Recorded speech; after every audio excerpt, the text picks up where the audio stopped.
Je suis psychologue à l'unité médico-judiciaire de l'Hôtel-Dieu à Paris et je m'occupe de recevoir des enfants, des adolescents qui ont été victimes d'infractions pénales. Infraction pénale, ça veut dire tous les faits de violence qu'on peut faire aux enfants, que ce soit de la maltraitance, que ce soit du harcèlement à l'école, du racket, mais bien évidemment des violences sexuelles. Et c'est vrai que je rencontre beaucoup d'enfants et d'adolescents et leurs familles qui ont pu être victimes de violences sexuelles, que ce soit des violences au sein de l'entourage de l'enfant ou que ce soit des violences qui sont complètement ce qu'on appelle extrafamiliales et faites par des inconnus, même si ce n'est pas forcément le plus souvent. J'ai envie de dire qu'il y a deux principales raisons. D'une, c'est que les violences sexuelles faites aux enfants existent. Elles sont là et c'est vrai qu'on ne peut pas faire comme si elles n'existaient pas et donc il est important de pouvoir informer sur cette existence et ce risque-là. La prévention, c'est important, mais c'est aussi très compliqué à faire parce que justement, elle doit être faite, cette prévention, elle doit être faite par des adultes et les adultes n'ont souvent pas les mots. Ils ne savent pas. C'est un sujet extrêmement tabou, extrêmement complexe à aborder. Donc c'est vrai que c'est important là de pouvoir donner des outils aux adultes pour pouvoir faire qu'ils en parlent aux enfants et qu'eux-mêmes soient à l'aise de pouvoir en parler aux enfants.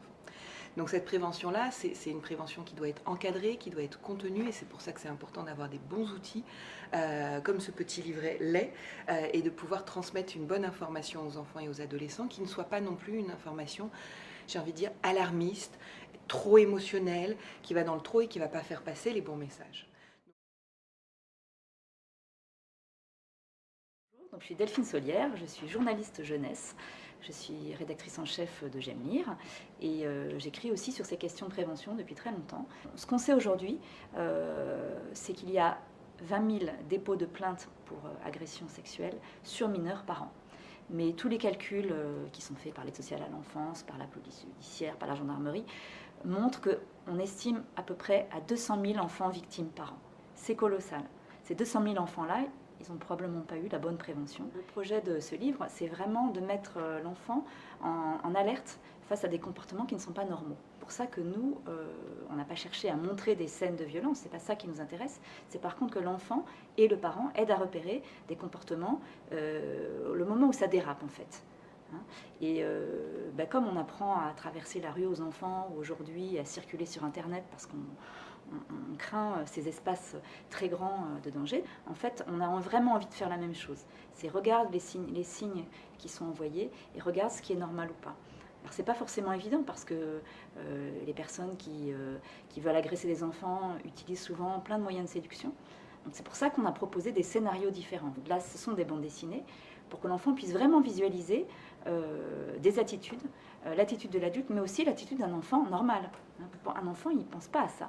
Il ne s'imagine pas que l'adulte qui est en face de lui, que ce soit un prof de sport, qui que ce soit, puisse avoir une idée malsaine à son encontre. Et on lui apprend à avoir confiance dans l'adulte.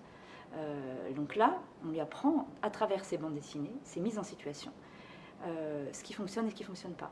Et on lui propose des réactions possibles. Et on choisit de mettre en scène aussi des réactions qui ne sont pas forcément les bonnes, pour qu'il puisse comprendre que oui, on peut avoir cette réaction-là, c'est normal. Mais nous, on te propose d'aller en parler à un adulte de référence, d'aller voir tes parents, ton enseignant, si ça se passe dans le cadre de l'école, et comment réagir. Et on met des mots là-dessus.